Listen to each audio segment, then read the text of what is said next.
Second.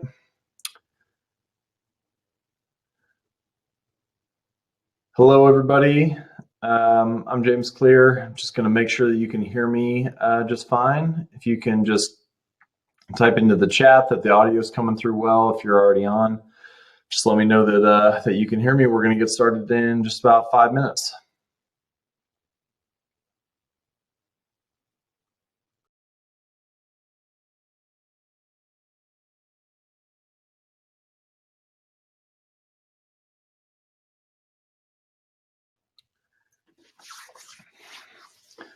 Awesome. I can see a couple people type in the chat already. Susan says all good. Connie says audio is good. Rick said the audio is good.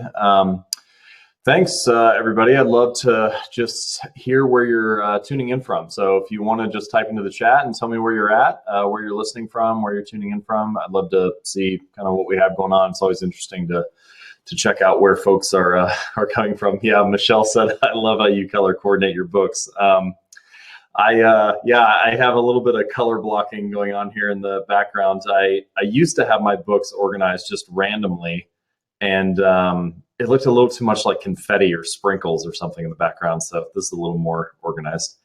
All right, cool. Looks like we have people coming in from all over the place. I'm just going to read through here. Sarah's in Germany.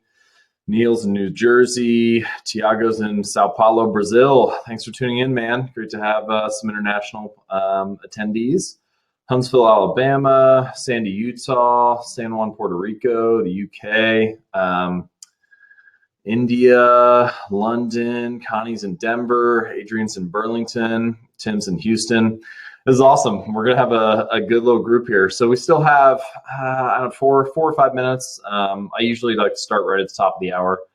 But yeah, feel free to hop in the chat. Tell me where you're at. Natalia's in Medellin. I would love to go to Colombia at some point. That's on my travel list. I haven't made it down there yet. I have a couple friends who actually live in Medellin right now. They keep trying to get me to come, and I haven't found time in my schedule yet. Let's see. Michelle's in Sacramento. Karthik's in Long Island. Hans is in Detroit. Yeah, thanks so much for tuning in, everybody. It's great to have you all saying hello and just sharing a little bit of your time. I know that everybody has a busy schedule and that you all have your own things going on. So I'm grateful that you're sharing some time with us today, and I'm excited to share the presentation and talk about habits. One little thing on the chat, just so you can kind of play around with it and note something. I believe that if you type a message into the chat button or into the chat box and then click on that thought bubble next to the message, you can mark it as a question. That'll be really useful later in the presentation. We're going to have a live Q&A session once I get done presenting some of the material, where we can just kind of answer whatever questions you have about habits and how they're built. And so anytime during the presentation, feel free to dump a question in there and then just tag it by clicking that little thought bubble or speech bubble. And that way I'll know to look through those questions once we get done and start the live Q&A. Okay, so let's see. We have 2 more minutes to go. I'm going to mute myself real quick, pull up the slides, make sure everything looks good there, and get a drink of water, and then we'll get started just in 2 minutes or so. So thank you all for tuning in.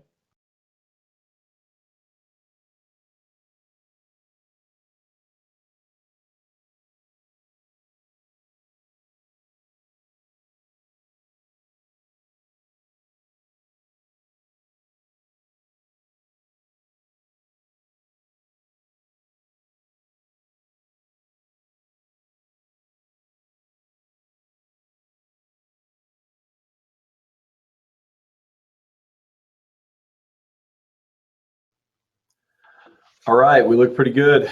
JLD in Puerto Rico. John, great to have you tuned in, man. Awesome to have you here. Teresa, thanks for saying hello. Christy in Little Rock, Arkansas. That's fun. Let me just do one more sound check before we get started. If you could just type in, let me know that you hear me just fine. You can see the screen just fine. That would be great. And once I get a confirmation on that, I'm going to pull the slides up and we're going to get going.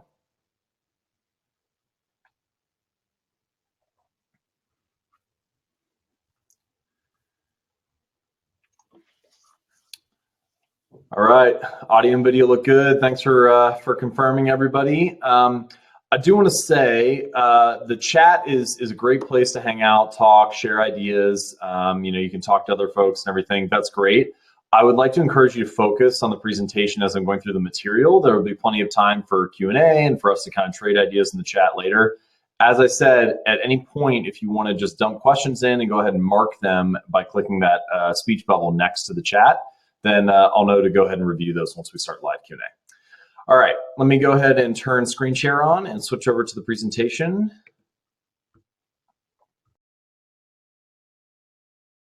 Okay, so I'm excited. I'm excited to go through some of this material. I've been talking and thinking and working and writing on habits for a long time, almost 5 years now. And this presentation, this next hour or so, is kind of a free training on what I'm calling my Habits Masterclass. It's sort of about the surprising power of small habits. We're going to talk about how habits work, the neuroscience and biology behind them, as well as the practical application of habits. And there are a few things. So here are 5 things that we're going to learn in the next 60 minutes. This is going to be useful and practical. If you are exposed or familiar with my writing and my articles, then I think you'll find a similar level of storytelling and thought behind the presentation as you see in my articles. So here are some five things that we're going to go over. So first, how habits work. How do they function? How do they actually get installed or encoded in our brain? Second, how to start a new habit. Third, how to break your bad habits. So numbers 2 and 3 seem similar, right? But they operate in a different way, and I'll explain a little bit of that nuance as we get into the presentation. Fourth, how to build habits that last, and fifth, how to bounce back when your habits fail. And so I hope that by the time we get to the end of this presentation, you'll be able to say that those 5 things you at least have, if not necessarily a mastered level, a fundamental level where you can take action and actually apply something to each one of those 5. I will say, don't worry too much about taking notes, just pay attention. I'm going to send a PDF of notes that kind of summarizes everything that we've gone over today, so you're going to get that at the end. Obviously, you're welcome to write something down if it strikes you, but the main thing is I'd like you to just be fully engaged and paying attention, shut down any open tabs, that kind of thing. Make sure that you're fully invested in the content that we're going to share. All right, let's start by talking about why habits at all, right? Why is this important? I think we all know about habits. We all understand that we have habits in our lives, but why is this important enough to carve out an hour, 90 minutes of your time to think about today and to really focus on in the near-term future? What kind of impact can that make on your life?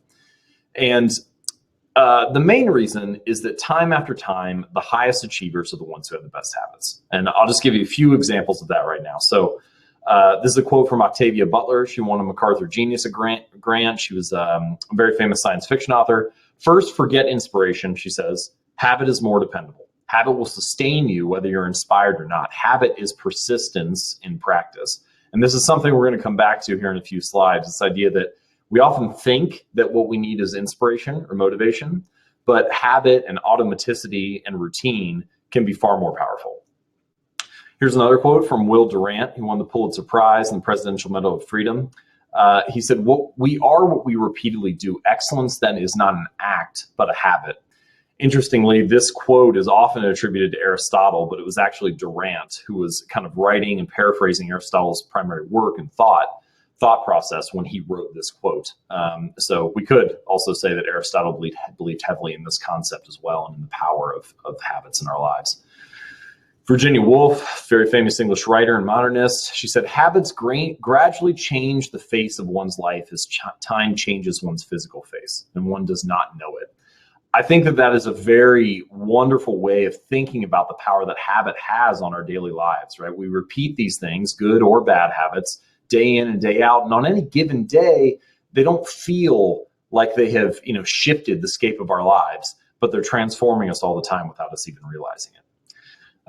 Samuel Beckett, another very famous writer, won the 1969 Nobel Prize in Literature. He said, life is a habit, or rather life is a succession of habits. It is really the repeated actions that we take day in and day out that create the sum of what our lives are. And then finally, an athlete, Jim Moran, who was a Olympic medalist and the former world record holder in miles, actually the first high school athlete to ever run under a 4-minute mile. He said, motivation is what gets you started, but habit is what keeps you going. And what's very interesting about that quote is, he had no idea what kind of formula I'm about to lay out here. And I didn't come across this quote until after I developed the habit formula that I'm going to share with you today. But it matches exactly with what I'm about to say, this idea that motivation is what starts, desire and inspiration is what gets us started, but habit and routine is actually the thing that propels us over the long term. All right, so the main point here is that habits are the background processes that make our daily lives smooth, right? They're kind of running in the background. They're making sure that we work time in and time out. They are the things that automate the daily behaviors we do over and over again, whether it's tying your shoes or putting your keys to your wallet in the same place when you walk in the door, or bigger things like meditation or building a workout habit. Habits are the things that automate the choices that are important to us. All right, so let's break this down exactly what we're talking about. What exactly is a habit? So in order for a behavior to become a habit, it must satisfy three conditions.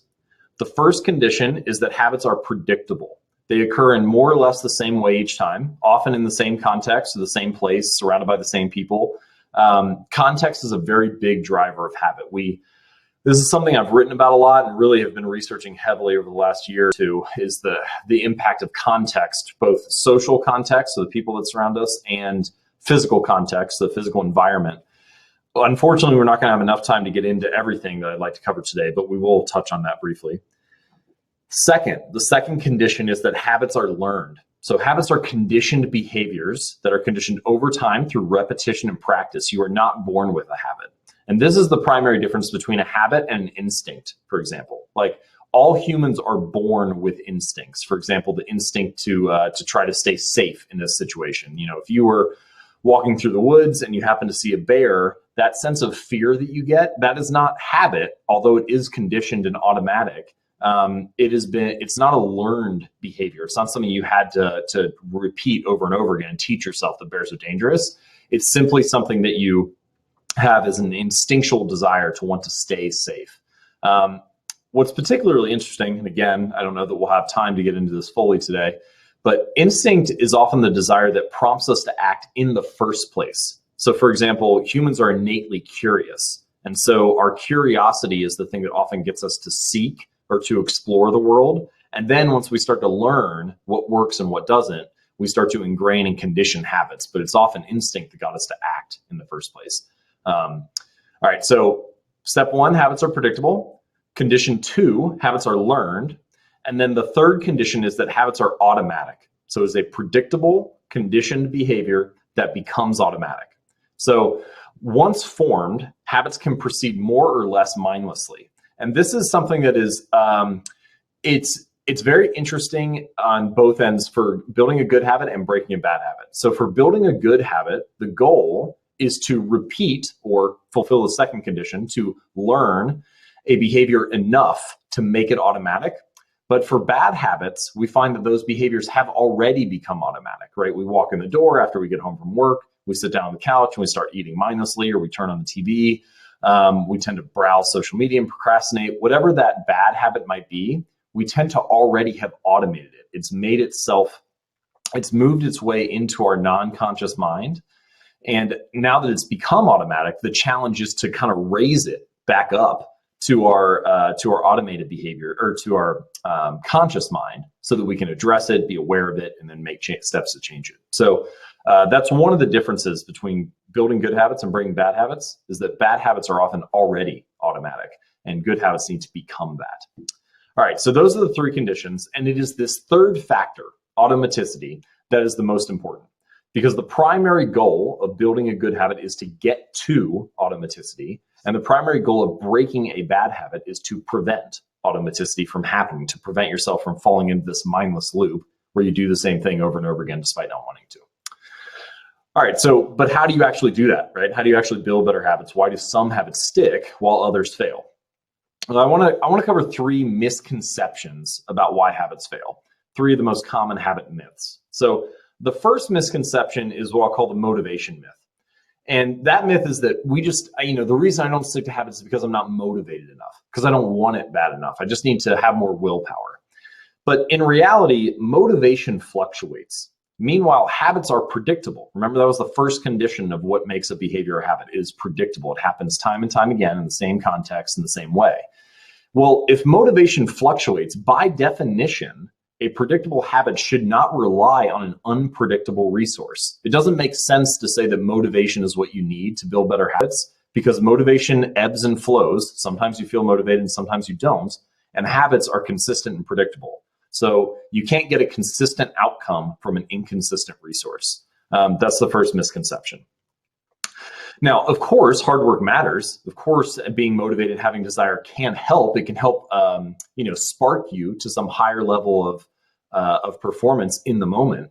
But downing more caffeine and getting less sleep is not the path to better results. Working hard is necessary, but it is not sufficient. What you need is a better strategy, not more motivation. And with the right strategy, you'll find that habits can stick even if motivation fades. We're going to talk more about that in a little bit. Okay, the second misconception that people have about habits is what I'll call the all or nothing mentality, the all or nothing myth. And it's this idea that, well, I have this habit that I want to stick to. Diets are the most classic example of this, right? You start a new diet, and then after 3 or 4 or 7 days, you fall off the wagon, and suddenly we berate ourselves for making a mistake, and we feel guilty for not sticking with this ambitious plan we laid out. And we said, oh, well, I blew it, and so now I'm back to square one. And because we are not able to do the full task, we act as if we should not do it at all. We act as if doing something like 6 days a week or 4 days a week isn't any better than doing it 0 out of 7 days. It's an absurd thing that we put ourselves through, that we feel guilty about the fact that we can't be perfect. And so then we say, well, I want to start training for a half marathon. So if I can't run 4 days a week, then I just shouldn't do it at all. Even though running 1 day a week would clearly take you closer to that goal and also would just be beneficial. So the second misconception is this all or nothing mindset. And the key here is not to never fail. That's not the objective, but it's rather to get back on track as quickly as possible. Too many people struggle to build better habits simply because they don't know how to handle failure. Failure is going to happen to all of us. And we're going to talk more about a specific strategy that I like to use for managing failure and getting back on track quickly later in the presentation. All right, so the third misconception is that we need to put the result before the process. And this is often a non-conscious assumption about how we try to improve or how we try to build better habits. We don't even really think about it that much, but you'll find it showing up in your behavior time and time again. And the reason that is the case is because experts say this stuff all the time. They say things like, the biggest mistake most people make in life is not setting their goals high enough. Or if you want to get massive results, then you have to take massive action. Everything is about massive, bigger. It's all about the results, the achievement. And this misconception of putting the achievement before the practice leads us to chasing results rather than building habits, right? All this talk about results causes us to mistakenly assume that what we need are better outcomes. But if you only change your outcomes, then you're never going to truly change. Let me give you an example. Let's say you walk into your house and one of your rooms is very cluttered. And you look around and you think, oh, I need to clean this place. I'd love to have a more clean house. And so then finally, one Saturday, it gets to the point where you're like, all right, that's enough. I have to actually clean this place. And so you carve out 2 or 3 hours and you do this binge clean. Now you change the outcome in that case, right? The room is now clean, but you didn't change any of your habits. You didn't change any of the process that lies beneath that outcome. And so what happens? Well, over the next couple of weeks, the same habits continue running, and suddenly you have a messy room again, and just clutter starts to accumulate in one of the corners and so on. You think that what you needed was a better result, but actually what you needed was a better strategy. What you needed was a better habit that hid behind the result. And if you change the habit, then the results naturally change themselves. So the third misconception is that we need better results when really what we need are better habits. What we need are a system for turning our goals into a reality, a program for building better habits, or a formula that we can follow. The problem isn't necessarily you or your results, even though we think it is. The problem is our strategy. So I'll give you an example of what having the right strategy can do if you were to follow this and focus on the process, focus on the habits rather than the result. All right, so this is the story of British cycling, and it's a story that I've told before about a man named Dave Brailsford. And what happened was the year was about 2003. In the Club by 50 Cent was topping the charts. That's the timeline that we're looking at here. And British cycling had very middle of the road performance on the world stage at this point. They had never won a Tour de France. They had never, they'd won a single gold medal back in 1908. And they actually were so mediocre that when they went to buy new bikes for the team, they went to the top manufacturers in Europe and they actually refused to sell them bikes because they didn't want other top teams to see the British riders using their gear. So they were incredibly middle of the road. And they came to Brailsford and they said, Dave, what's your strategy for trying to change this, right? How do you think that we can improve and succeed on the world stage? And Brailsford believed in this concept that he called the aggregation of marginal gains. And he described it as the 1% margin for improvement in everything that you do. So he thought that if they could improve all these different areas related to cycling by just 1%, then those small gains would add up to some remarkable improvements. And so he started with a bunch of things you would expect a cycling team to start with. For example, they made the tires on the bike slightly lighter, and they had their outdoor riders wear indoor racing suits because they were lighter and more aerodynamic. They had each rider wear a biofeedback sensor to see how they would respond to training so they could adjust everybody's practice protocol appropriately for them. But then they did a bunch of things that you wouldn't expect a cycling team to do. They taught their riders how to wash their hands to reduce the risk of infection. They split tested different types of massage gels to see which one led to the best form of muscle recovery. And then, they even figured out what kind of pillow would lead to the best night's sleep for.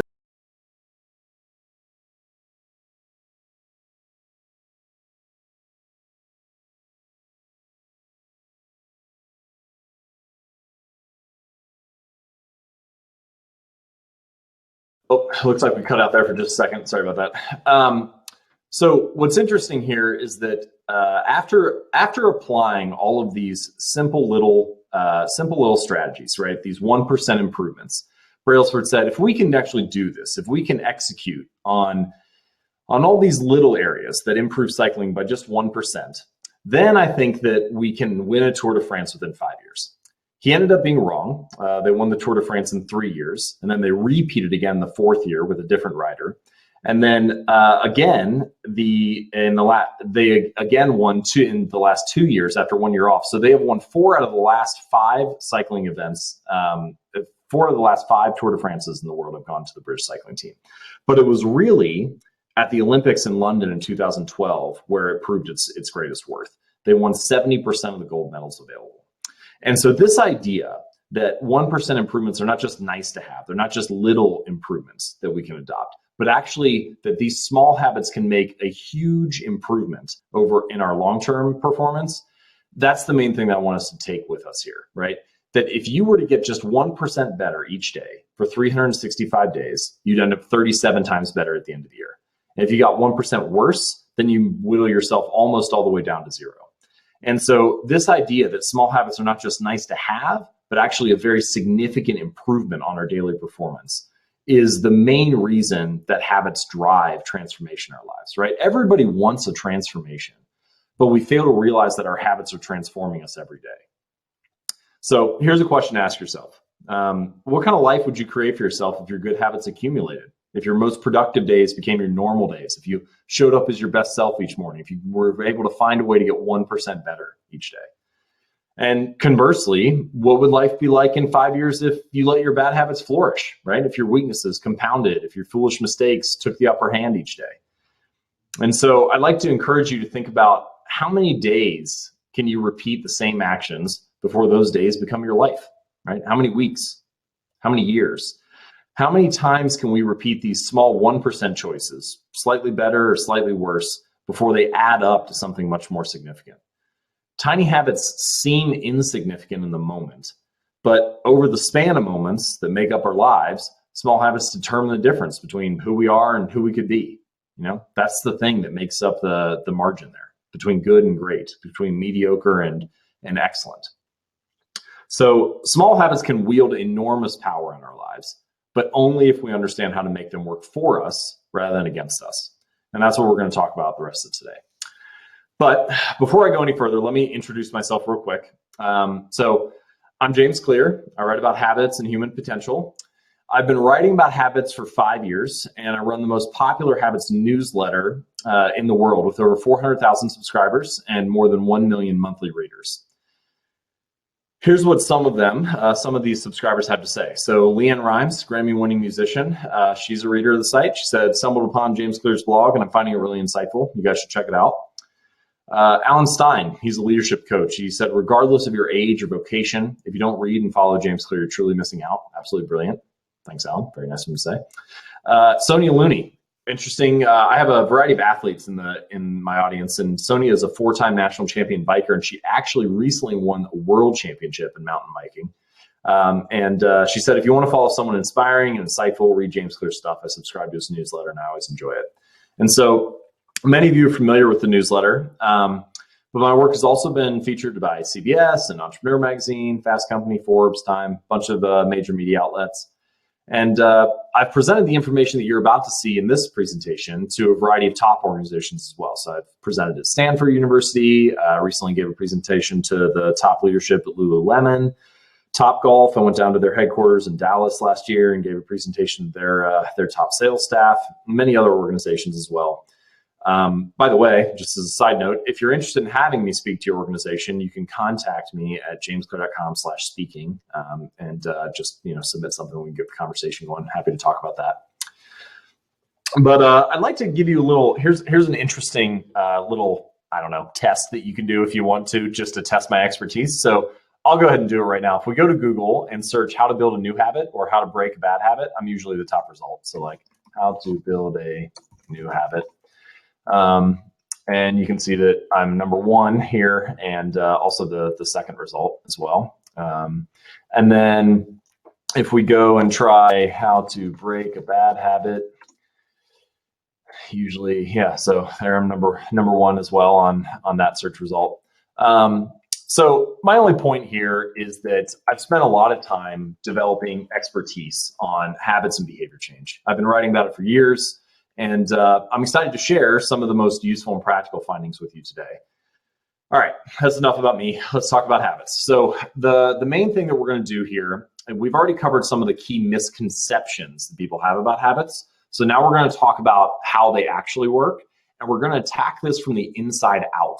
So we're going to focus on the core, the things that are most central to you, that are most, so for example, your mindset, your sense of identity, how habits are formed in the brain, and then gradually work our way out from there, like to the factors that you have less control over, like the environment that surrounds you or the people that you're around, and talk about how that influences habits and behavior. So in order to do that, let's talk first about mindset. So there are 3 layers of behavior change. I like to think about them like the layers of an onion. So the outermost layer are your results. Your results are, the goals that you want to achieve, the things that you want to accomplish. The second layer in are your actions. Now, your actions are the things that you do to achieve those results, right? We have a plan of action for making 6 figures in our business, or losing 40 pounds over the next 6 months, or meditating each morning. And typically, when people think about the habits that they want to build, they think about the results they want to achieve and then the plan of action they have for getting there. So they start with the results and then they move to the actions and then they stop there. So they stop at those 2 layers. But my way of approaching this is that there is one layer deeper, a core of behavior change. And the core of behavior change is your identity. This is the deepest sense of self that you have, the most central beliefs that you hold about yourself. And if we can change or shift those beliefs, then we can shift the actions and the results that come from them. Your choices, your habits on a daily basis are often a reflection of the identity that you have. So the most common mistake that people make when building new habits is thinking about what they want to achieve or accomplish rather than who they want to become. And the reason I say that is that we're often focused on having something versus being something. So for example, this first column, the question that we are often implicitly asking ourselves is, what do I need to do in order to have this result? So what do I need to do in order to earn a promotion or to lose 40 pounds or to run a marathon? Instead, I think that we should be focused on who is the type of person that could have this result. So who's the type of person that could lose 40 pounds? Who's the type of person that could learn a new language? Who's the type of person that could meditate each morning. And if we focus on becoming that type of person, then we find that the results often follow as a side effect. Furthermore, when we focus on becoming the type of person who can have that result, it shifts our focus from the outcome that we are desiring so much to the process that could lead to that. So for example, if we, many people will want to lose weight. So if we say the typical approach is, I want to lose 20 pounds in the next 6 months, that's focused on the outcome. But instead, if we focus on the identity and we say, who is the type of person that could lose 20 pounds in the next 6 months? Then we start to get different answers. For example, it might be, well, the type of person who could lose 20 pounds in the next 6 months is the type of person who doesn't miss workouts. And so then the goal becomes to not miss workouts rather than to hit a particular number on the scale. And what we find is that this is something I like to call identity-based habits. So with standard approach, we do something in order to have something. With identity-based habits, we do something in order to become someone. So rather than working out in order to lose 20 pounds, we are working out in order to become the type of person who doesn't miss workouts, because we know that that type of person can have those results that we want. So we focus on the identity first. Now, what's interesting is that identity comes from the late Latin word essentias, which means being, and the Latin word identidem, which means repeatedly. So your identity is literally your repeated beingness, right? It's the thing that you repeat, the way that you act over and over again. So your identity is, in many ways, the residue that is left over from your previous habits. The things that you repeat over and over again end up forming the identity that you have, right? If you go to church every Sunday for 20 years, then your identity is, I am a religious person. If you go to the gym every Monday, Wednesday, and Friday for 5 years, your identity becomes, I'm a fit person. And so your identity is the residue or the leftover result that you have after these habits have been performed. And what's interesting is that also means that if our habits were the thing that shaped our identity in the first place, then the way to build a new identity or to upgrade to a greater sense of self, to transcend to a higher level, is to build new habits. Now, of course, there are aspects of your identity that are not going to change, right? If you identify, for example, as a Jewish father or a Latina mother, those are aspects of your identity that are fixed. But there are certain aspects of our identity that that we carry around with us that don't necessarily serve us. For example, I'm the type of person who's always late, or I'm not good with directions, or I was never very athletic. Those aren't necessarily fixed things. They just have become these well-worn mental grooves that we adhere to over and over again because of our habits and because of our behaviors. And if we shift our habits, then we can start to shift these fundamental beliefs that hamstring us and change us, right? That hold us, enslave us to our old actions. So the punchline here is that the way to being a new person or a greater person is through doing. Every time you sit down to write, you are being a writer. Every time you play a sport, you're being an athlete. Every time you paint a painting or draw a drawing or compose music, you're being an artist. And so by doing something, by doing the habit repeatedly, you become a new type of person. Now that we understand the power that habits have to shift this underlying sense of identity, let's break down how they work. So this is commonly referred to as the habit loop, but I recently spent probably about a month analyzing over 30 different models of human behavior dating all the way back to the 1800s. So there are a wide range of psychological models that explain why we act the way we do. And after I looked through that full list and collected the things that worked from each one and the things that didn't, I was able to synthesize it into 4 primary steps that have been relatively well proven and tend to show up over and over again, not just in habits, but also in human behavior. And when it gets repeated consistently enough, these 4 stages lead to a habit. So this is kind of the architecture of how a habit is built. So I call them the 4 stages of habit formation. And the way to think about it is this. There's a trigger, something that prompts the behavior. There's a desire. This is the motivation, the inspiration, the yearning to do something. We'll talk a lot more about that in a minute. It's a very key aspect with a lot of recent research that's kind of revealed some interesting insights. There's an action. This is the habit itself, the behavior you perform. And there's a reward or some kind of outcome that you get from doing it. So trigger, desire, action, reward. And the more that we repeat this 4-step process, the more habits become ingrained in our brains and mind. All right, so I'm going to share one practical strategy for each of these 4 stages. There's a lot more to say about this whole process, but I just want you to be able to come away with one practical thing for each of these 4. Okay, stage 1, the trigger. So first, a trigger is a cue that prompts behavior, right? If I walk into a kitchen and I see a plate of cookies on the counter, that plate is a visual trigger that prompts the behavior of me wanting the cookie and going over and picking it up and eating it. And triggers are essential because we talked about how that second primary condition that all habits fulfill is that they are learned, right? What you're learning is the trigger. You're learning that something precedes the reward. So for example, I learned that when I see a cookie and I eat it, then I will get the reward of tasting something good, of feeling satisfied, so on. So it's the trigger that prompts the behavior. My favorite strategy for establishing triggers is what I call habit stacking. And so this is a very practical approach to building a new habit. And I'm gonna have you jump in the chat here in just a moment. I'm gonna do like a live teardown with some of you and help you build a habit. So some habit stacking examples. The idea is that you stack the behavior that you wanna do, the habit that you wanna perform, on top of something else that's already happening. So before I take my morning shower, I will do 10 push-ups. After I brush my teeth, I will floss my teeth. After I sit down for dinner, I will say one thing I'm grateful for each day. That's actually this one, the gratitude one, is something that I've actually done for the last 4 or 5 years now. Every night I sit down to dinner and say one thing that I'm grateful for that happened. Very quick little habit, but it's a perfect example of stacking that habit onto a behavior that's already happening.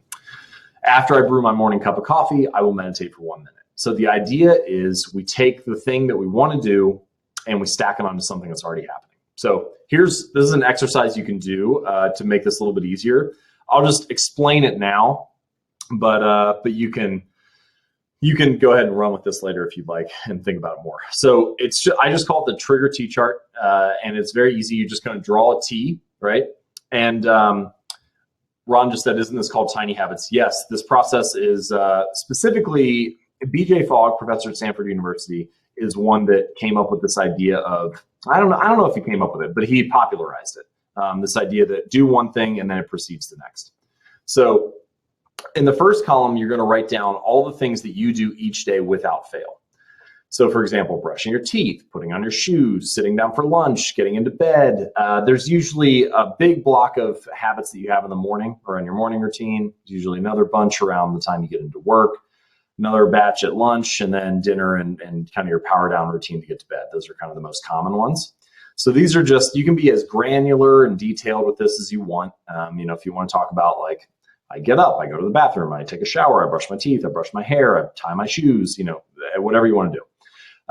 But the more detail that you get, the more that you're going to have to pull from for stacking a new habit in. And then the second column, you're going to list all the things that happen to you each day without fail. So for example, traffic light turns green, traffic light turns red, the sun rises, the sun sets, a commercial comes on TV, a song comes on the radio. So there are many things that happen throughout the day, like you get a text message from a friend. These are all triggers that arise without you needing to think about it, but they tend to be part of each day. So for example, you could say, when I get a text message from a friend, I will take 3 deep breaths. So the punchline is that you want to select the trigger that best fits your new habit. So now that you have this full list, you're going to pick the one that is most appropriate for the habit you want to build, because certain habits fit in better at different times of the day. So for example, all right, let's go ahead and do a couple live habit teardowns right now. So think about a habit that you want to build, and then right after I trigger, so after blank, I will blank, perform the habit. So go ahead and type that in the chat box now. And I'll just read through a couple of them and break them down and explain like what's good about certain ones or what's bad about other ones. So just to give you an example, it could be like, after I start my morning cup of coffee, I will meditate for 30 seconds. That's an example of how this would work. So go ahead and type that into the chat box now, and I'll take a look at a couple and give you feedback on why it might work, why it might not, what might be good, and so on. All right, so I'm the Techie said, after I reach the office, I'll drink 1 glass of water. All right, that's a good one. So one thing that makes these really, really good is that if they're very specific. So for example, rather than saying after you reach the office, maybe it'll be after I set my bag down on my desk, right? Like some kind of action that you're going to do once you get to the office. The more specific, the better. Okay, let's see. What are some other ones here? H said, after I get angry, I will take a deep breath. All right, this is a good one. That's a really good idea. But the problem is that one thing I've noticed is that emotions are very, very hard to be self-aware of in the moment. Usually the emotion just kind of takes hold of you. So while I would encourage you to do that and take a breath and try to pause, it'll be a challenge to do something that mindful while you're doing that. Let's see. Jude wrote, after I finish work, I'll do my HIIT session. So I'll work out. All right. Really good to have that be your thing. You might want to make it a little more specific. Like after I, walk out of work each day, I will drive to the gym.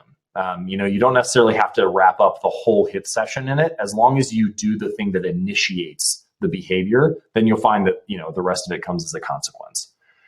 Let's see here. All right, Christy, this is a good one. So after I pour my coffee, I'm assuming after you pour your coffee in the morning, I will prepare my dog's medication. That's a good example of a small trigger and a very small habit that you can stack on that immediately, right? Both of those things, and this is maybe a good rule of thumb to keep in mind for any of you dealing with this or thinking about this process. You want a trigger that is specific and that will always be there, and an action that is short and easy to do. So preparing your dog's medication, like that's not going to take more than 60 seconds or so. So that makes it a good habit to stack. And we're going to talk more about what to do in a minute if your habit is a little bit bigger than 60 seconds. Okay, so I'm just going to scroll through a couple more here. I'll pick 2 or 3 more. Let's see. After I eat, Lindsay says, after I eat breakfast, I will practice on my steno machine for 30 minutes. Okay, so wanting to do that is totally fine. I think making that your goal to practice for 30 minutes is a bit too large. Instead, I would simply say, after I eat breakfast, and also eating breakfast is maybe a little vague. So you could say, for example, after I put my plate in the dishwasher from breakfast. So something very specific. So after I put my plate away, then I will sit down and practice my steno machine for 60 seconds even, right? All you want to do is enough to initiate the habit and then let it kind of cascade from there. One of my friends, Stephen Guys, he has this, I like this little metaphor where he says, low floor, no ceiling. So the idea is you want the action to be as low or as easy as possible, right? So practicing steno for just 30 seconds doesn't sound like much. But if you feel good, then you can continue to ramp it up and you can practice for a full 30 minutes. But we don't want to get into a situation where you start judging yourself for not doing 30 minutes on a given day. Like that doesn't mean you didn't stick with the habit. The main goal is to show up. So make it as easy as possible to show up, especially in the beginning. All right, let's see. I'll pick one more. Let me try to find a good one here. So Russell said, before I drink my first cup of coffee, I will drink a single glass of water. This is a very interesting one. So just generally speaking, I like using after rather than before. I find that triggers often work because we respond to the fact that they've already happened, right? So we see something, this is already here, and so then I'll do it. So generally speaking, I find that after works better than before. But I do like ones like this where you say, before I drink my first cup of coffee, I will drink a single glass of water. It's also really good. I love that one for drinking less soda. So, some people want to cut down on the amount of soda they have. And so anytime you find yourself craving a soda, you can say, that's fine. I'm totally allowed to drink this soda. But before I drink the soda, I will drink one full glass of water. And the point here is to create some space between you and the bad habit. And by increasing the amount of space there, you give desire and craving and motivation time to fade a little bit. And maybe you'll still want the soda afterward. And if so, that's fine, but maybe not. Sometimes by increasing that space, you reduce the desire to do that. Okay, well, thank you all for contributing and dumping these in. If we have some time, maybe I can go back and share a little bit more. But yeah, so those are good. I'm glad we were able to go through some of those. Okay, let's move on to stage 2. So for stage 1, the trigger, the practical thing was to stack your habits to use habit stacking. For stage 2, desire. Desire is very interesting and it has been backed up by a lot of recent research. So For example, the most common strategy for increasing desire is goal setting and visualization, thinking about what you want to achieve. But there's also a better approach. And that better approach, now I have a premium course, so I cover all this in detail, but we only have 1 hour today, so I'm just going to jump in and share one strategy that some of my students have used. The better approach is something that's called implementation intentions. And implementation intentions have been used to increase the odds that people exercise or recycle or study, increase voter turnout at the polls, even stop smoking. So here's one example. There was a study done. They had 3 groups. The first group, they said, we want you to track how often you exercise. The second group, they said, we also want you to track how often you exercise, but we're going to show you this presentation too. And so it was like this presentation about the benefits of heart health and exercise and so on. So that was the motivated group. And then the third group, they got the same motivation presentation. So they were equally motivated, but then they had them do one thing differently. And that one thing was to fill out this sentence. During the next week, I will partake in at least 20 minutes of vigorous exercise on this day, at this time, in this place. So they had the people in cohort 3 fill out this sentence. And what they found was that the first group, the control group, who they just said track how often you exercise, about 38% of them actually worked out over at least one time a week. The second group, the motivated group, motivation did nothing. As soon as they walked out of the room, they just dropped back down to 0. Basically, they did no better than the control group. But the third group, the group that wrote down specifically when and where they would implement their behavior, the group that made a plan for their intentions, they were 91% of them actually worked out. So they were almost 3 times more likely to exercise. And the point here is that we can actually ramp up our desire or our motivation to do something by making it more clear and explicit how exactly we will perform that action. So explicitly state when, where, and how you will implement your habits. And by clarifying that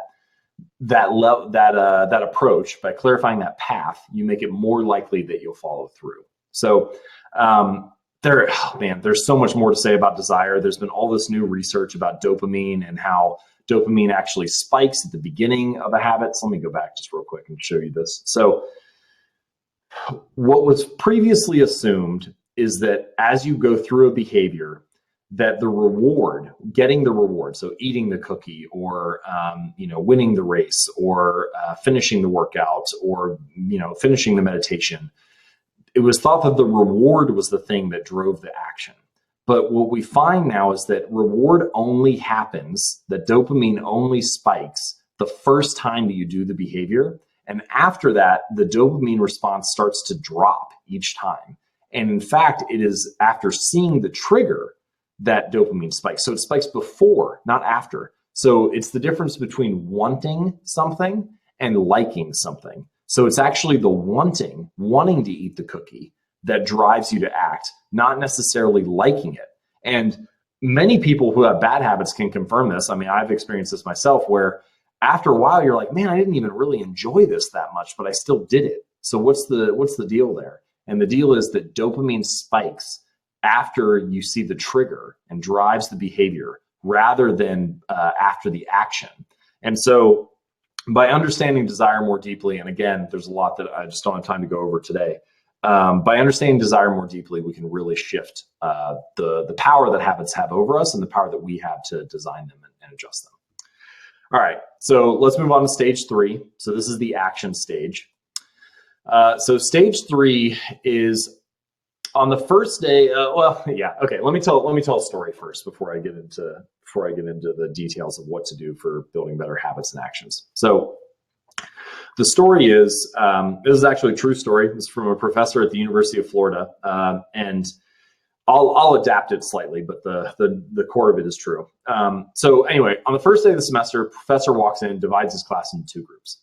He says, okay, everybody on the right side of the classroom, you're going to be judged based on the quantity of ceramic pots that you create throughout the semester. So this is an art class, all right? So he says, everybody on the right side of the class, you're going to be judged on the quantity of pots you produce. So you come in on the final day, if you've made 50 pounds of pots, then that's an A. If you've made 40 pounds, it's a B, and we'll just weigh them all on the scale, and that'll be your grade.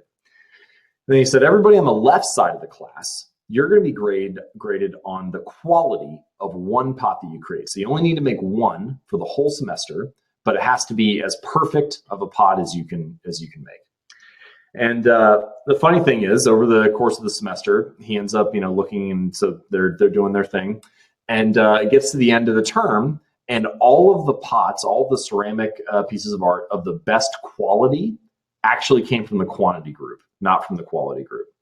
And the reason is because the quantity group was busy honing their skills, building the habits of, of crafting better art, and actually testing and learning from their mistakes, mastering things through trial and error.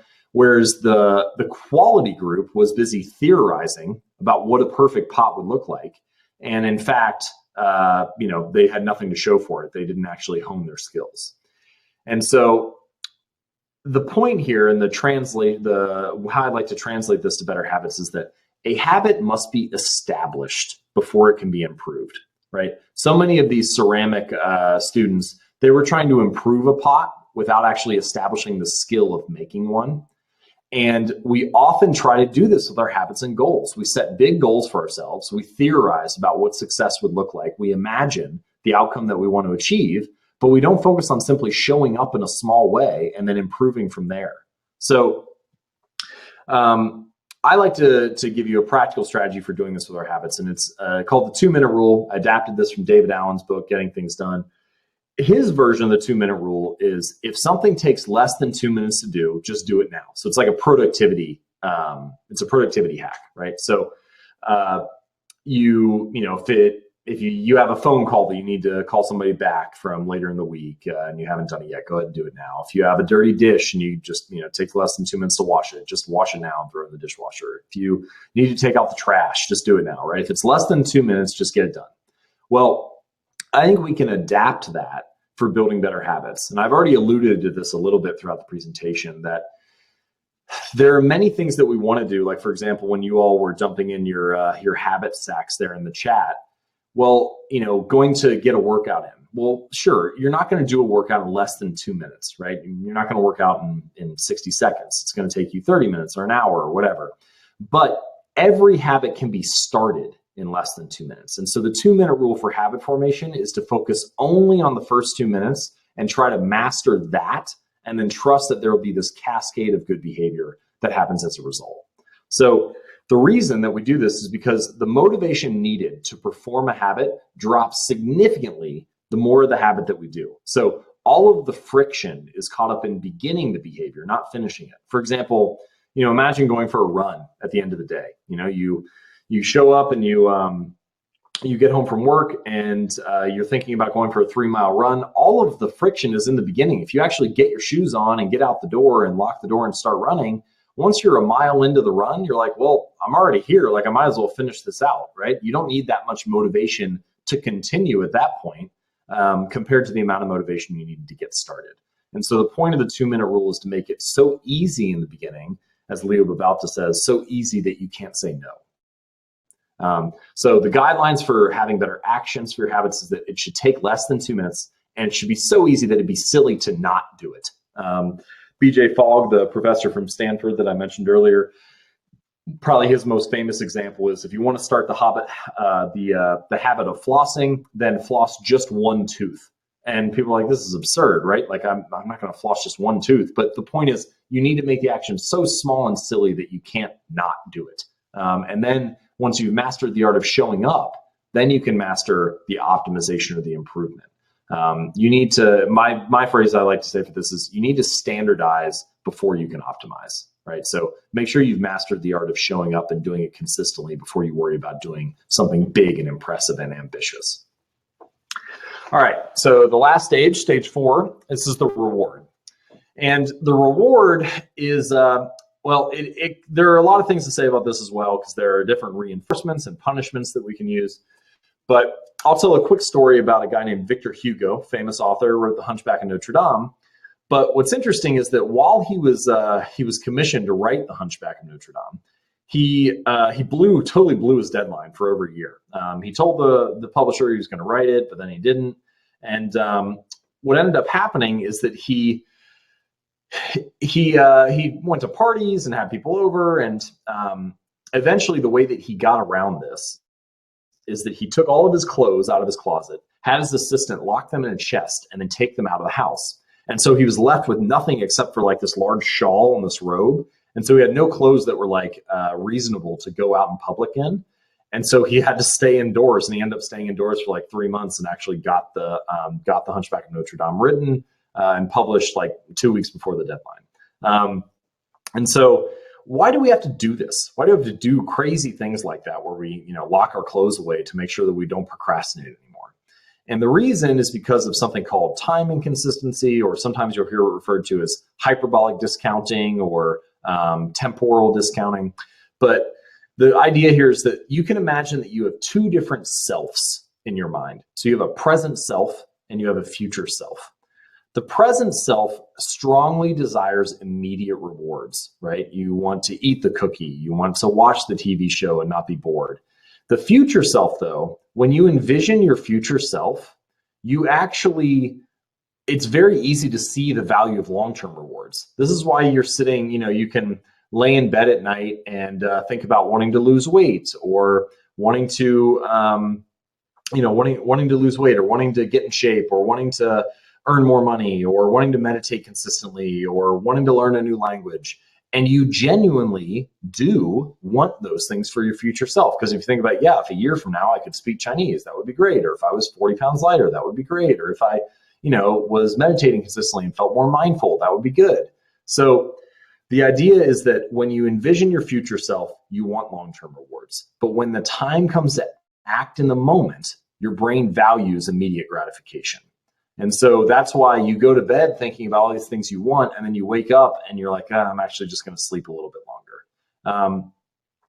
So the key here, how do we overcome this imbalance between immediate gratification and long-term reward? And the way that we do it is that we need to pull future rewards into the present moment. So let me give you some cool examples. So soap. Washing your hands is an example of a long-term reward. If you don't wash your hands, you're not going to get sick right now. There's no immediate benefit to that. But the way that companies like P&G were able to get past that, were able to get people to use soap consistently, is that they redesigned it so that it would foam and bubble and feel really nice and pleasurable. They gave it better scents so that it would smell good. They launched different ad campaigns to make sure that people understood the dangers of it. So it was like, they really ramped up the don't get sick part.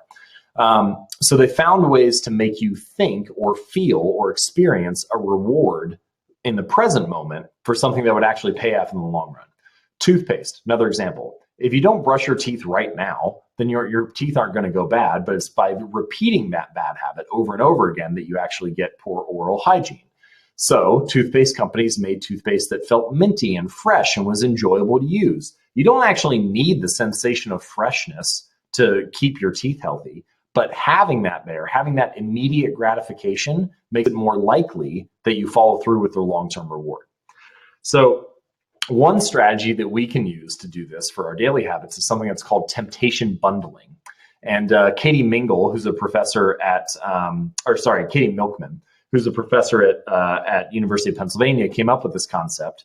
And her example was she really liked reading the Hunger Games books when they came out, but she wasn't working out as consistently as she wanted. So she bundled her temptation to read the Hunger Games with the habit that she wanted to perform, which is going to the gym. So, when her rule was, when I go to the gym, then I can read the Hunger Games, but only then. I'm not allowed to read the Hunger Games unless I go to the gym. And you'll see other people who do this too. Like, if you really hate answering email, to be like, I am only allowed to get a pedicure if I answer my email while I'm doing it, or something like that. So you take the thing that you want to do and you bundle it with the thing that you need to do. So the key idea here is that the present self is wired for instant gratification, not long-term rewards. And we need to figure out a way to pull those long-term rewards into the present moment, or to provide instant gratification for the thing that will provide good rewards in the future. All right, so now that we've made it through those 4 steps, we all have experienced something that comes up time and time again with habits, which is backsliding and failure. And anyone who's dealt with this knows that backsliding is going to happen, right? That we know that we, despite our best intentions, will fall into some kind of trap of failure. Now, there are a couple exercises that we can use to try to overcome this. And I'll share one real quick that I love. We don't have a ton of time left, so I want to kind of get through this. So it's called a failure pre-mortem. And the way to prep for the failure of your habits is to do this little exercise. So imagine that it's 6 months from right now, and you've failed to achieve your most important goal. I want you to write the story of how that happened. What caused it to fail? What was the stuff that took you off track? What were the roadblocks and the challenges and the barriers that you faced along the way? I actually did this exercise with my team at the beginning of the year to see like what would take us off track from our main business goals. And it's interesting, like you end up figuring out that most of the things that are going to derail you. The problem is you don't prepare for them in the way that you should. And once you realize what those challenges are, you can do a bunch of if-then planning. So for example, let's just take what a couple of these would look like. If you figured out that eating fast food is something that would take you off of your diet habit, then you could say, if I eat fast food for lunch, then I'll stop by the store and buy vegetables for dinner. Or let's say that you want to build a habit of staying in touch with relatives. You could say, if I haven't called my mom back by 7 p.m., then I won't turn on the TV until I do. Or if you want to, make sure that you exercise consistently, you could say, if my meeting runs over and I don't exercise this afternoon, then I'll wake up early tomorrow and run. And these are actually very average examples that I have here. You could be much more specific about it, So if you do the failure pre-mortem exercise and you realize that meetings running over is something that often causes you to not work out, then you could say, if my meeting runs over and I don't exercise this afternoon, then I'll go to the gym at 7 a.m. tomorrow morning, right? You could be the more specific you are with that if-then planning, the more likely it is that you follow through. So the key point here is that planning to fail doesn't mean expecting to fail. That's not the goal. The goal is not to fail, but everybody experiences this. So what we're focused on is how to get back on track quickly when things don't work out. Top performers fail just as often as average ones. They just get back on track more quickly. So one of the rules that I like to stick to here is never miss twice. I'm not saying that you can't miss at all, but when you miss once, try to put all of your energy into getting back on track as quickly as possible. So this is a key strategy for dealing with failure and backsliding, and that never miss twice motto is something that I find useful to keep in mind. All right, now that we've made it through the majority of the presentation, I want to talk about next steps, where to go from here, what to do next, how can you build habits and upgrade yourself to the next level. So hopefully you've seen from this presentation that anyone can build better habits. It's not that hard if you follow the formula that I laid out in this presentation, the kind of 4 steps, the 4 stages of habit formation, and the strategies for dealing with backsliding and how to build a new identity. You don't need a lot of time. You don't necessarily need to overwhelm yourself. You don't have to have crazy amounts of motivation. It's more about making the action easier to do in the beginning than it is finding the motivation to do something ambitious. But this presentation is really just the fundamentals. I multiple times here, I talked about how we had to skip over stuff. I wish we would have had more time. I don't know, you end up going and you're like, man, I wish I would have had 2 hours talking about this. So some of the stuff that we couldn't cover today, for example, the influence of environment on behavior, the link between biology and behavior. There's really interesting research on how our hormones impact the actions that we take. The impact of technology on your habits. I think we all have experienced this, right? Where our phones or our computers are driving our behavior day in and day out. How to excel in toxic environments. Like, how do you stick to habits when you're surrounded by people who have bad ones? How the subconscious mind directs our habits and behavior. I only alluded to the automaticity of habits a little bit, but each one of these topics could have been a 1-hour presentation. And so over the last few years, I've developed a proven system to build better habits that incorporates not only what we talked about today, but also all of those major topics I just mentioned. And this process, this kind of connection of all of this has changed my life in a lot of ways. I mean, I get to spend more time doing what I want, less time working on the things that I don't. And I've put all of this together in what I'm calling the Habits Masterclass. And I truly believe, after working on this for the last 6 months, that it is the world's most comprehensive course on habits and human behavior.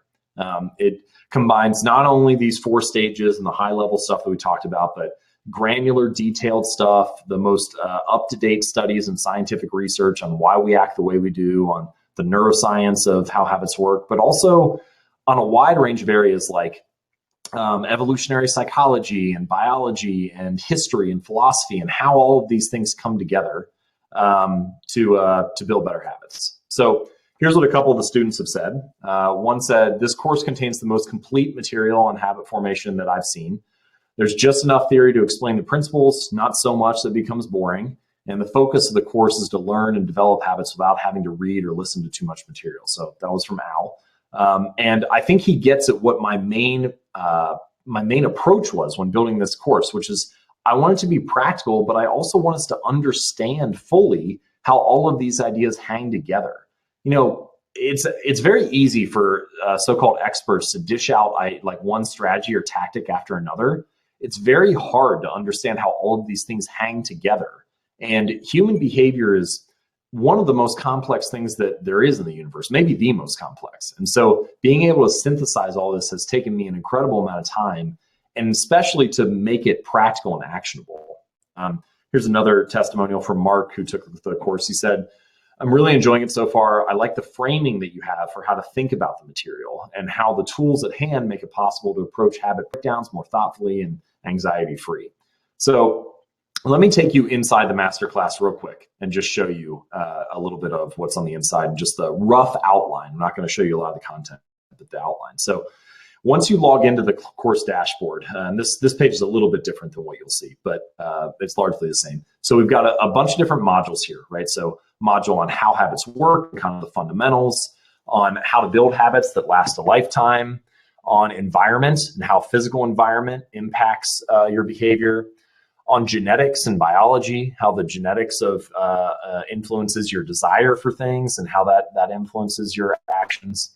Mindset, so how you approach failure and how you don't, and how that might improve or change the habits that you form. Feedback, this is one that really is huge for technology and how technology sways and impacts our behaviors. And then how to break a bad habit. So, you know, I put together a whole module on specifically on breaking bad habits and what we need to do differently for that and for building good habits. There's a summary of the course. We have another bonus module where I dive into some of the additional stuff, the chemistry of building better habits, how we can convince ourselves to keep falling for the same excuses, right? Like, why do we keep doing this over and over again? So in total, there are over 40 high definition videos. And let me just show you what one of the modules looks like. So if you go into module 1, for example, and you'll see these courses laid out. So and we have a high def video, a premium photographer and videographer team to shoot that. We use like film grade equipment, studio level stuff. You have downloadable links for the video and audio, so you can take those with you wherever you want, upload them. Most videos have some kind of action step at the end of them, or some type of worksheet or formula or to follow. So you can see here sort of rolling through module 1. So here's another action step. We have links to worksheets that back up each one of the courses. Let's go back to the dashboard real quick. So that's just a brief sample of what it looks like inside the course and what you're going to get. So here's another student said, Anurag said, I love your habits masterclass. So I love most of the stories that you use to explain each module and the short and crisp details and worksheets for doing things practically. And this is something that I tried to balance in the course, which is we have stories that showcase what to do, that kind of make the main point. And then we have worksheets for how to do it, right? For actually taking action on that. And then Gail said, I've listened to all your videos in the course she's talking about and found them interesting, thought-provoking, informative. Videos were short and to the point, which I enjoyed. Thanks again for a great course, and I learned a lot from it. So every video in the Habits Masterclass is under 5 minutes. And that is completely intentional, right? So many of these courses that babble on and on forever. The main point is to get you to action, right? To make sure that we can implement this. So, all right, so let's talk about next steps. You can take what I taught you in this class today, in this presentation, make some mistakes, learn by trial and error, maybe waste a little bit of time and money if you try stuff on your own, which is fine. You can learn that way. Or you can take the Habits Masterclass. You can learn the exact steps to take to master your habits, avoid common mistakes, and kind of accelerate this process of building better habits. Again, there's a lot of stuff that I couldn't cover in this presentation. And if you want, you can join right now. So the Habits Masterclass, the complete package, is $249. There's 40 high quality HD video lessons, downloadable audio and video. There are 11 downloadable worksheets that come with that. You get unlimited access to the course, and there also is a 100% money back guarantee, no questions asked. And you can join now at jamesclear.com/HMC for Habits Masterclass. So if you go there, you can check it out. I also offer a starter class version for $99. So this is 12 of the 40 lessons and 3 downloadable worksheets. And it covers the fundamentals, the core stuff that you need to take action right now and build better habits. And I'm going to offer, because you're on this call, I'm going to offer one fast action bonus, which is that if you sign up within 48 hours or so of this webinar, so within the next 2 days, and you buy the complete package, so the $249 option, the full Habits Masterclass, then I'm going to give you a private 15-minute consult with me, which you can schedule whenever you like, to discuss your habits, do a live teardown, for example, like we did earlier with the habit stacking, and just talk about whatever challenges that you're dealing with. So that's, again, you have to buy within 48 hours of this webinar being over, and the complete package to get that fast action bonus. And so you'll get full access to Habits Masterclass. You're going to lock in the lowest price because I'm going to raise the price of the Habits Masterclass. Eventually, I'd like to charge maybe $500 or $600, somewhere in that range. Between $500 and $700 is what I'm thinking long term. But right now, you can lock it in for $250, and then a private 15-minute consult. I saw Frank asked, I purchased the Habits seminar. Is that different than the Masterclass? Yes, completely different. The seminar is something that I ran a couple years ago. It was a 90-minute session, kind of a lot like this webinar, honestly. And it was a foundation. It was kind of a way for me to play with the ideas. But now, the amount of material in the Masterclass is completely different. Again, it's 40 videos, not just one. The seminar was just, one like 90-minute Q&A type thing. So it's a totally different course and a completely different value level as well. All right, let's talk about live Q&A. So there are a couple common questions I'll go through real quick. And any question that you have, just go ahead and dump it into the chat right now. And I'll go ahead and answer those as well. So first, what do I get when I join the Habits Masterclass? Again, to summarize, you get all 7 or 8 modules, including the bonus module on how to break bad habits. You get over 40 HD video lessons. I showed you inside the course a little bit to give you just kind of a sneak peek behind the scenes. You're also, if you buy the full Masterclass package, you're going to get a 15-minute consult with myself. You might be thinking, I'm very busy right now. Do I have time for this? Again, I hinted at this earlier, but every lesson inside the Habits Masterclass is 5 minutes or less. And what I will say is that if you give me just 10 minutes a day for 30 days, then I'll give you everything you need to build better habits. So 10 minutes a day for 30 days. If in 10 minutes, you can watch 2 lessons. And if you do that each day for a month, then you'll have taken the whole course. So as long as you got 10 minutes, you can watch from anywhere. You can watch on any device, your phone, tablet, computer, whatever. Will this work for me? What if I had trouble changing my habits in the past? First of all, totally hear you. We have all struggled with building better habits, and I understand what you're feeling as well. Nobody can say one way or the other if something is going to work, because it depends on the amount of work that you put in. But I will say that, hopefully the results, not only of the work that I've shared, so like I said, showing up #1 in Google, presenting to Lululemon, Stanford, Top Golf, Entrepreneur Magazine, all that type of stuff. Hopefully that gives you a little bit of indication of the quality of the work that I'm providing, but also the testimonials from actual students who have used this and implemented it. Hopefully that eases your fears a little bit as well. How soon can I expect results? Also a good question. Many people talk about how building a habit only takes 21 days or 30 days. That is not true. Building a habit takes much longer than that. The average that research shows is about 66 days, but even that can be a wide range. But I would say that you can see immediate action steps within a day of taking this. You'll already start changing your behavior. How long will it take for a habit to stick? That's probably going to take a few months. What if I'm not satisfied with the course? Full money back guarantee, no questions asked. That's how I roll. So there's really, honestly, there's no risk with this. I want to make this easy for you. And then, do I need to buy anything additional to make this work? No, everything's within the Habits Masterclass, especially if you buy the complete version. All right, so let me dive into some of the other questions that you might have. And I'll put up the offer here if you'd like to dive in and take a look at that. And that's at jamesclear.com/HMC. Okay. Yes, just to clarify one thing, this is an online course, right? Self-study, self-paced. You can take it whenever you like. Okay. Let's see here. If I buy the starter class now, can I pay the difference and purchase the masterclass later? Yes, you can upgrade, but you won't get the 15-minute consult because that's only if you buy the full package in the next 48 hours.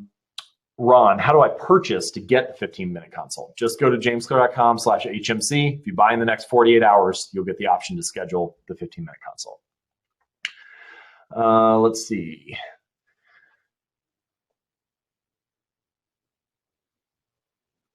Okay, so this is a question. How exactly would the Habits Masterclass accelerate the habit building process?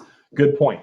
Good question. So the answer to this is it accelerates it by reducing the number of errors or the number of trials that it would take to get a habit to form. So there's nothing about the class that would make your brain work differently, for example, and make like a habit form in your brain faster. Nobody can do that. Your brain learns things as fast as it learns it. But your brain is always trying different things and experimenting. And what we find is that through all this trial and error, we end up getting dejected and bored and upset because we've tried all these different strategies and we feel like nothing works for us. We feel like we're stuck. And so what I'm offering is a class that helps you get unstuck, that helps you see the strategies that actually work and are based on real science and neuroscience and long-term behavior and help you, perform on a more consistent basis. All right, let's see here. Okay, this is a question about earlier in the presentation. We see that the legends in the field that you mentioned, when they started out young. Is it possible for someone to become a legend if they start out later in life, like in their late 20s? Good question, but yes, it is. The whole 10,000 hour rule has been really popularized ever since Malcolm Gladwell wrote Outliers. And actually what they find is that the range of hours is heavily drastic depending on what you're approaching. So it can be anywhere from like 3,000 to 20,000, depending on the task. So different fields have different time investments that are required. So yeah, it's definitely possible. Okay. Let's see. Okay, so Tiago says, Stephen Guys, author of Many Habits, is not very fond of triggers. He prefers not depending on them. What do you think about that? It depends on the type of habit? Okay, so I don't really know. It's not really possible to have a habit that doesn't have a trigger. That's what the whole idea behind operant conditioning and conditioning behavior is. I'm not sure exactly the context that Stephen wrote about that in. I would be curious to hear his thoughts on that because I think he has a lot of good ideas about habits. But pretty much every habit has a trigger, even if it's very broad and generalized and unconscious and we don't even realize it. I can get into more of that later. All right, let's see. Ron asks, are the results positive for people who have ADD and can't sit or get started on your videos? Okay, so you have to actually watch the class to learn from it. There's definitely no way around that. I have tried to design the class to make it as easy as possible to make sure that you can get the results that you want. And so the main way that I did that was making the class and the course as short as possible, right? The lessons only take 5 minutes to watch or less. The worksheets are highly practical. You're not asked to do homework or questions just for the sake of doing homework. Every portion of the course is organized toward getting you to the result as fast as possible while fully understanding how habits and human behavior work. All right, let's see. Roxana asks if there's going to be a replay option on the webinar. Yes, I am planning on sending out a replay sometime later this week. So if you missed a little bit of it, then no need to worry about that. All right, let me see. Again, if you have questions about the course, go ahead and dump those into the chat so that I can answer them now. We're in the live Q&A session right now. Let's see. Someone asked, what are the dates? Again, this is an online course, so there aren't additional dates for the course. You can just take it whenever you'd like. Patricia asks, what if you have all these new things you want to do? How do you limit them or prioritize? So really good question. Sometimes I say you need to clear space for improvement to happen. So it's really hard to make progress if you're dividing and fracturing your attention into many different areas. one of the analogies that I like to use is of a rose bush. We often think that our lives are more like a tree, right? We can grow wider and taller and take on more responsibilities and do more and more. But in fact, that is not necessarily the case. We're much more like a rose bush. We need to prune away the things that we that are good options of our time, but not great uses of our time. A rose bush needs to be pruned, and in many cases, they prune away buds that could blossom, but they do that so that a few of the buds can fully flourish. And so it's the same way with your habits. You need to pick and make sure that you're doing make sure that you're doing the things that that are most important and not necessarily that are just okay use of time. All right, a couple people saying great presentation. Thank you, really appreciate it. I'm glad you enjoyed it. Let's see. I find that breaking bad habits is more difficult than forming good habits. Do you have any tips for breaking bad habits? Yes. So good question. And I would say that probably, it probably is true, or at least it will definitely feel that way, because in the beginning, the first step of forming a new habit should feel incredibly easy, right? We talked about doing things that are so easy that they're silly, doing things that are so easy you can't say no. So in the beginning, starting a new habit should feel very, very simple. But breaking a bad habit, because it has already been automated in the brain, because it's already been conditioned, will probably feel very difficult in the beginning. And one of the challenges, again, this is something we didn't get into fully on this presentation, is that once a habit is encoded in the brain, it kind of is living in the subconscious or the non-conscious level, at least somewhat. It's largely mindless. You know, the same way that like tying your shoes can be mindless. You don't have to think about it. You can hold a conversation with someone while you're doing it. And once a habit becomes mindless, the challenge is to pull it back up into your conscious level awareness, to be aware of it. And so breaking a bad habit can feel really challenging because you're doing all this non-conscious stuff. You're falling into all these mindless patterns. And that can be challenging. All right. Tiago says, do you recommend any amount or quantity of changes per period? For example, let's say 2 to 3 small habits per week or per month.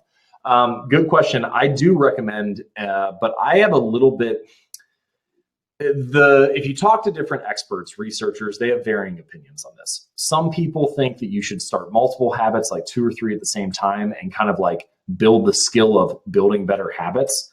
But in my personal experience, I found something different to be more effective. And that is to focus on one habit, to repeat it enough that you can improve it. So in other words, standardize before you optimize, like I mentioned earlier.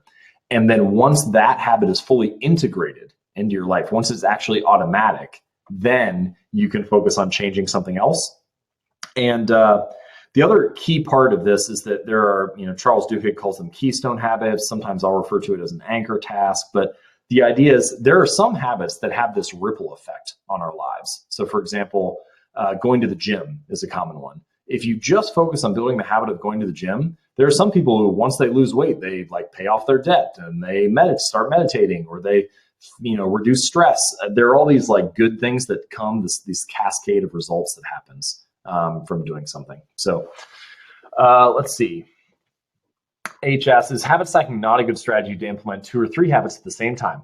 Actually, I think habit stacking is a good strategy for kind of chaining habits together. So for example, like after I make my morning cup of coffee, then I will meditate for 60 seconds. After I meditate for 60 seconds, then I will write my to-do list for the day. After I write my to-do list for the day, then I will, you get the point. So you stack one on top of the next, on top of the next, and you use each habit as the trigger or the momentum for leading into the next behavior. Okay, let's see. Ron asked, the list of topics that you said were not covered, such as being in a toxic environment, are those covered in the Habits Masterclass? Yes, they are. So the goal of the masterclass is to create the most comprehensive course on habits and human behavior. And I've been working on it for 6 months now. I'll continue to work on it for the next 6 months. We're going to be adding new lessons and courses. Anything that I feel has a compelling and impactful influence on the habits and behaviors that we perform on a daily basis is going to be covered. So yes, and there already is a module on environment in there. So yes, it's there. But if you find something when you go in and you think, I have this problem, I really need this to be dealt with, you can email me at any time and I'll start working on lessons for that specific situation as well. Sherry asked, will the class provide information that hasn't been previously addressed in your articles? Today's presentation touched on many of yours that I've read and enjoyed before. First of all, yes, thank you. I'm glad that you enjoyed the presentation and that you enjoyed the articles. Thanks for reading, Sherry. But yes, the class touches on a lot of information that hasn't been covered or addressed before in articles. So for example, let me just go through here and find like a couple. So for example, getting addicted, taking action. That's never an article that I've written. Motivated every day. I haven't written an article about that. The invisible engines that drive human behavior. That one I haven't written an article on. Let's see. And to give you an example of some that I have, for example, lesson 14, I have written an article on that. This video lesson goes into more detail and gives you a worksheet to go with it to implement it. But some of the information is the same. Let's see. It's never written an article on that. Self-awareness, I haven't written an article on that one. Little exceptions, I haven't written an article on that. Feedback loops, this is an example of one that I have written about before. So there's a lot of information that has not been covered before. Let's see. One question, do I reach a flow state on a regular basis? And if so, how do you reach it? So by definition, flow is peak performance. So I'm going to say that I am not in flow as often as I would like to be. But yes, I have reached flow many times before and probably get in some aspect of flow for like 30 minutes to an hour, at least once a week. But here's what's interesting about flow. So I'm going to go ahead and switch to I'm going to switch away from the screen share and come back to the video, the webcam. Let's see. If we look at our habits as like a spectrum, and so we say that like the more automatic a habit becomes, actually, maybe I have I'll go ahead and draw it for you real quick. Let me just go ahead and show you this. I think this is interesting for flow. So we have our habits, and usually what happens, so as you perform a behavior more, the more that you repeat it. So down here, this is really conscious, and this is more automatic.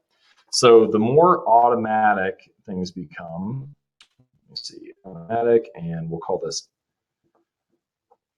So effortful behaviors are down here. Automatic behaviors are up here. And this is what's called a learning curve. And so the more behaviors, the more automatic they become. So you can imagine if you've repeated a habit like, 100 times or 1,000 times, it's pretty much as automatic as it's going to be at some point, and it kind of it fades if it's like an asymptote at this point. Okay, so flow is somewhere between these two zones where you're operating at just enough automaticity that you can do the skill, that you can do it skillfully, but just enough challenge that you still have to put in effort. And so it's this perfect blend of automatic habit and just enough challenge that you're focusing really, really hard. So for example, think about skiing, right? If you have the skill of skiing down a mountain, then you could say that you have it's automatic doing that. But when you're skiing down a very challenging slope, it's just the right amount of challenge, that you're focused and concentrated and putting in effort, but not so much that you don't know what to do or you can't focus on it. And so that balance, somewhere in between automatic habit and effortful new behavior, that's where flow lives, somewhere right in there. So anyway, let's see. I'll look at a couple more of these questions here.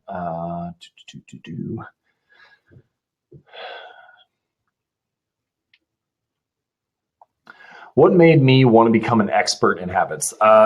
Good question. So when I started, what I was interested in, and I think this is actually good advice for any writer, is to write about what fascinates and excites you, to write about what you're enthusiastic about, not necessarily what you're an expert on.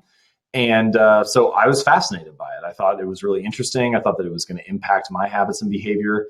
And once I started writing about it every week, I became an expert through writing. So I never actually set out with the intention of, I want to be an expert on habits. I was just fascinated by it and wrote about it twice a week for like 3 years. And then, over the course of writing, Now I've written almost 300 articles on habits and behavior. And so over the course of that, now I have become an expert by simply writing about it.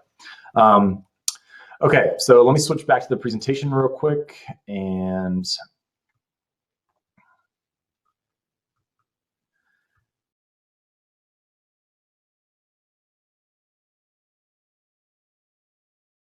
any and all questions right now. Once we get through them, if nobody has any additional ones, we'll wrap it up. And just as a reminder, the special offer for the Habits Masterclass expires in 48 hours. So you can lock in the lowest possible price, full access to the masterclass. And if you buy the complete package, you get a 15-minute consult with me to talk through your habits and talk about any challenges that you're experiencing. So you can join now at jamesclear.com/HMC for Habits Masterclass. And I'm going to give it maybe 30 more seconds to answer anybody's questions. If you have questions, dump them into the chat. If not, we'll go ahead and wrap it up.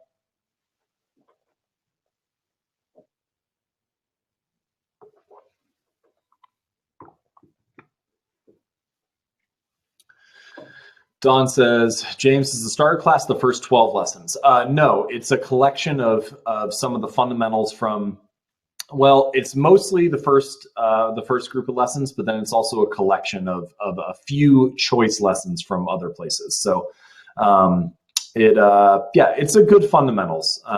It'll make sure that you get off on the right foot.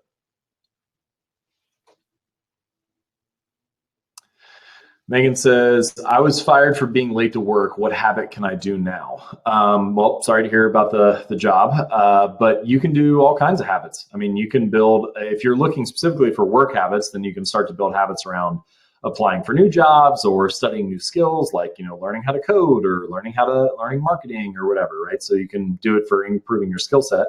If you just want to try to build a better habit for like getting back on track in your life, then I would say there are all kinds of exercise habits or meditation habits you can build, something that, recenters your mindset and tries to get you back to a good place. Max, where's the PDF download of the notes that I promised? Yep, good question. I will be emailing that out to you. So you'll get that probably tomorrow via email. Michelle says, must a habit be done every day to be a success? No, not necessarily. Doing things daily will increase the rate at which a habit is formed. But one way to think about building a habit is that it's simply a result of a number of repetitions. So the more that you repeat something, the more ingrained or encoded or conditioned the habit becomes. And so as long as you're repeating it consistently, you'll find that you fall into it. Now, let me give you an example of something that's not a daily habit. So like many social norms are not daily habits. So for example, if you live in a neighborhood that recycles, then you might have a habit of every Tuesday night putting out the recycling.